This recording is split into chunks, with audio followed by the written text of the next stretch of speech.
Assalamualaikum warahmatullahi wabarakatuh. Di sini saya ingin menampilkan sebuah video presentasi hasil kerja kelompok kami, dan saya mengambil tema lahan basah pesisir dan lautan. Untuk subtemanya adalah terumbu karang Pantai Raja Ampat di Papua Barat. Sebelum itu saya akan memperkenalkan nama saya, Salsabila Nurapati Matujahra, dan teman saya Alicia Klarekma. Sebelumnya, saya terima kasih kepada Ibu Dr. Eli Normilani, MPD, MS, yang telah meluangkan waktunya. Berikut presentasi dari kami yang akan dijelaskan oleh Alicia Klarekma, teman saya. Silakan. Indonesia merupakan negara kepulauan terbesar di dunia. Selain itu, negara Indonesia memiliki keanekaragaman hayati yang tak terhitung jumlahnya. Indonesia ini membentang luas di cakrawala khatulistiwa dan masih banyak menyimpan misteri, serta tantangan terhadap potensinya. Salah satu dari potensi tersebut atau sumber daya hayati yang tak ternilai harganya dari segi ekonomi atau ekologinya adalah sumber daya terumbu karang. Apabila sumber daya terumbu karang ini dikaitkan dengan pengembangan wisata, bahari tentu mempunyai potensi yang sangat besar. Terumbu karang sendiri merupakan sekumpulan hewan karang yang bersimbiosis atau berinteraksi dengan sejenis tumbuhan alga yang disebut zooxanthellae. Terumbu karang termasuk jenis Phylum Cynidra, kelas Artozoa, dan memiliki tentakel. Kabupaten Raja Ampat tidak hanya terkenal dengan kecantikan alam pulau-pulau kecilnya, tetapi juga biota laut yang hidup bergantung di segitiga terumbu karang dunia.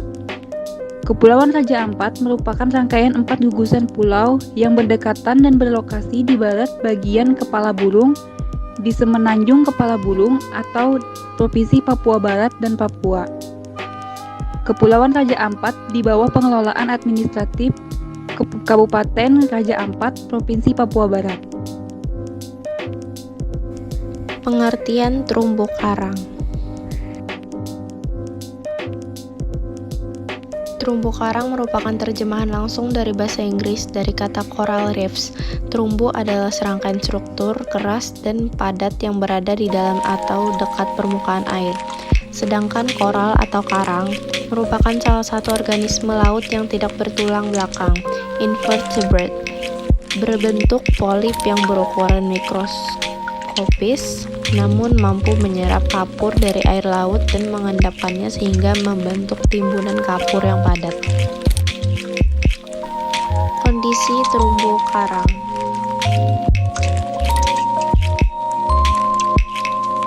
Pertumbuhan terumbu karang di suatu perairan dipengaruhi oleh faktor alam dan juga dipengaruhi oleh faktor fisik kimia seperti temperatur, penetrasi cahaya, kedalaman, sedimentasi, salinitas, derajat keasaman, oksigen larut, konsentrasi unsur hara, dan sebagainya.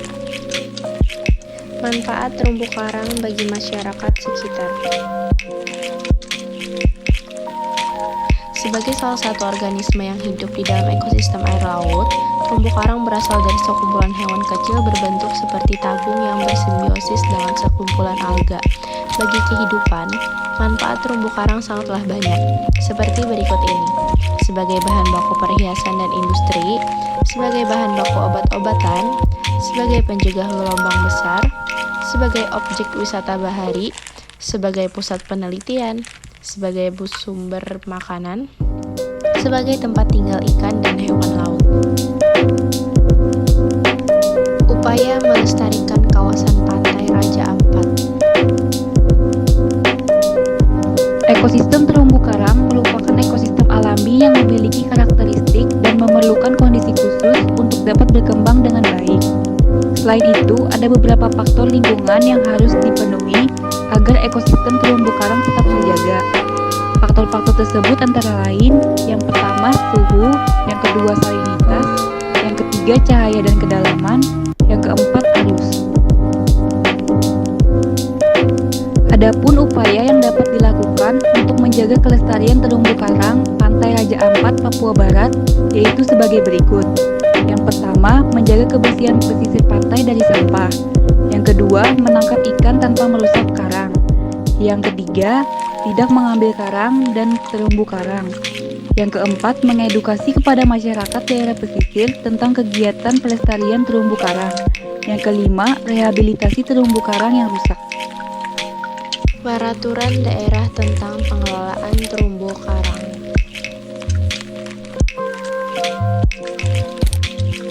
Yang pertama ada Undang-Undang Nomor 6 Tahun 1996 tentang Perairan Indonesia, Lembaran Negara Republik Indonesia Tahun 1996 Nomor 73, Tambahan Lembaran Negara Republik Indonesia Nomor 3647. Yang kedua, Peraturan Pemerintah Nomor 19 Tahun 1999 tentang pengendalian pencemaran dan atau perusakan laut, Lembaran Negara Republik Indonesia Tahun 1999 Nomor 155, Tambahan Lembaran Negara Republik Indonesia Nomor 3816. Sekian presentasi dari kelompok kami. Kami meminta maaf apabila ada salah kata. Sebelum mengakhiri presentasi ini, saya akan menampilkan video tentang terumbu karang di Raja Ampat, Papua Barat. Terima kasih.